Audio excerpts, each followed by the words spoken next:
Hello বন্ধুরা, টলিপাড়ায় আপনাদের স্বাগত। আজকে কথা বলবো একটি আসন্ন ধারাবাহিক নিয়ে। আপনারা থাম্বনেলে দেখেই ফেলেছেন, আসছে ঘূর্ণি বলে ধারাবাহিকটি। এই ধারাবাহিকটি শুরু হচ্ছে সুরিন্দার ফিল্ম এবং টেন্ট সিনেমার যৌথ প্রযোজনায় বয়হুড প্রোডাকশন হাউস থেকে। বয়হুড প্রোডাকশন হাউস থেকে শান বাংলায় আরও একটি ধারাবাহিক চলছে।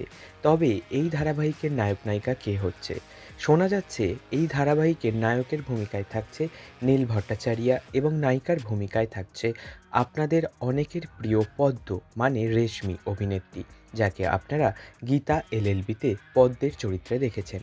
তবে এখনও পর্যন্ত প্রোডাকশন হাউস বা চ্যানেল কর্তৃপক্ষের কাছ থেকে কোনো রকম সিলমোহর দেওয়া হয়নি যে এই কাস্টিংই আছে ঘূর্ণি ধারাবাহিকে।